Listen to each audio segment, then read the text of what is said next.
Alright, I am on my way to my car to go to work. For most of you that don't know, I hang out at lunchtime at an elementary school here in St. Joe with about 350 to 400 germ gremlins. They are entertaining. Oh my God, K through 6. I am getting an education. And anyway, I wanted to touch base real quick. Hang on just a second. Okay, probably not a great angle. You know what, no better than the up the nose angle you got the other day from the gym, so whatever. Robbie, don't say anything. I already know, bad genie. I wanted to talk about something that I'm dealing with personally. This is keeping it real, and I don't want to lie. I say what I know to be true for you, but I don't believe it in my own life, and this is the demon that I deal with. Let me see if there's a better angle. There. That way you don't have to look at me. You can look at my steering wheel. So I've been down sick. Wow, January just about killed me. Between GI and fevers and sinus and congestion, and that's just not a good angle. Anyway, between all that gunk that I was dealing with, I was just not sociable, and I missed the gym a lot. And then I made it in Saturday with my client. And, well, she's more of a girlfriend that pays me for time, but anyway, she's my client, my one and only, and we were hanging out, and when we were done, I planned on getting my workout in. And I bring up a scripture ever so often, really, whoopsie, there's nothing, really hits home with me. It's in, I can't even remember, has to do with right before Moses dies and before they take over the promised land. Whoopsie. They sent out the spies into the promised land, and 2 spies came back and said, we are well able to take this land. But 10 of the 12 spies came back and said, they were giants. We were as grasshoppers in our own eyes. And they weren't looked at as grasshoppers. Boy, you're just not getting a good view here. They felt like they were grasshoppers when they looked at the competition. And so, well, that's just a great angle. Hi! And I felt that way Saturday. Now, I've been in gyms, you've been in gyms, I'm sure, where people look at you funny. Where when you get a gym tour, they're rude to you. And as a bigger girl, I know I'm not window dressing for most gyms.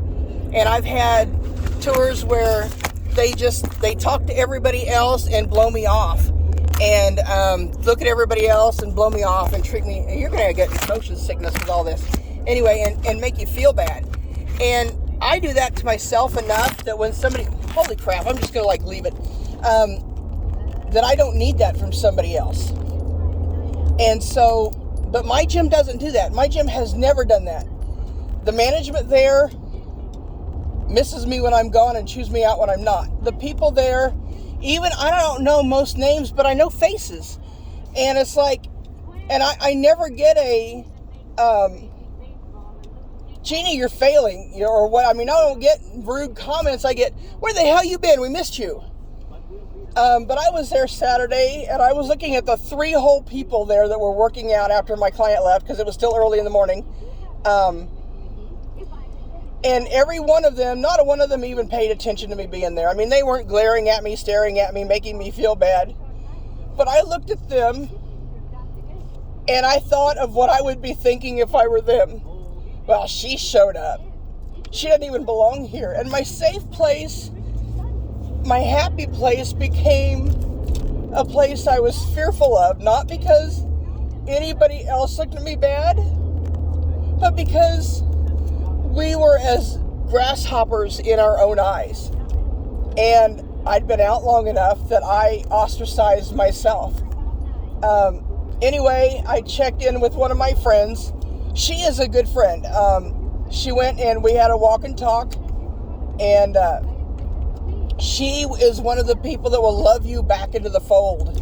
You know, she, if you've ever been out of church and there's loving people in your church, not to turn this into a sermon, but those people around you in your friend group that will love you back in. Hey, we missed you, and come on, if you don't want to meet with the group, let's go have coffee. That kind of friend. And then there's the friends that you need that will just kick your ass all the way from start to finish until you get to where you need to be. But I checked in with her, and she just helped me because she understands. She's been in that position where, she feels awkward.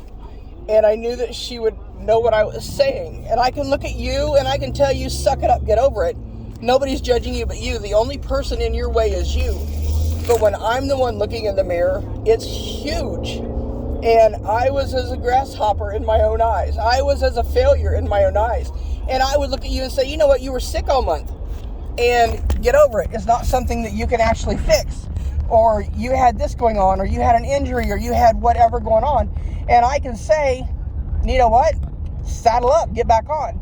But when it's me, I look at all the negatives. I don't look at the positives. And I've got to remember, Amy Baldwin taught me this.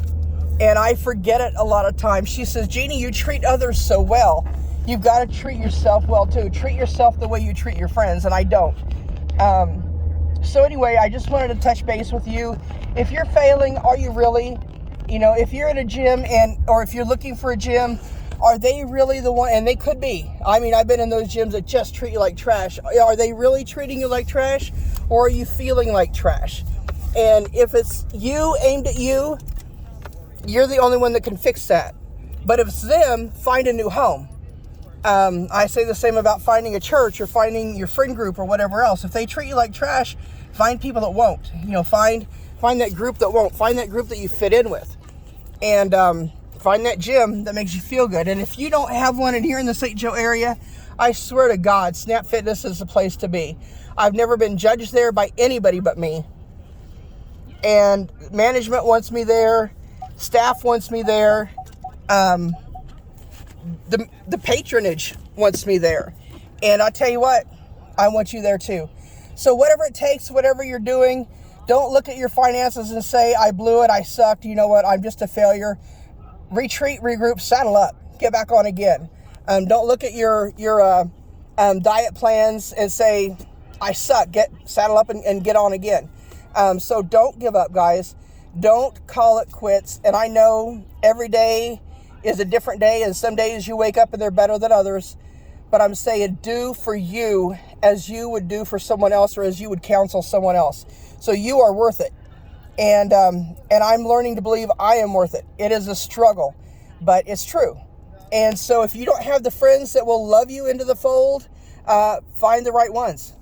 Then you're not around the right people. If you don't have the friends that will tough love you and kick your ass all the way back into the fold, find those friends.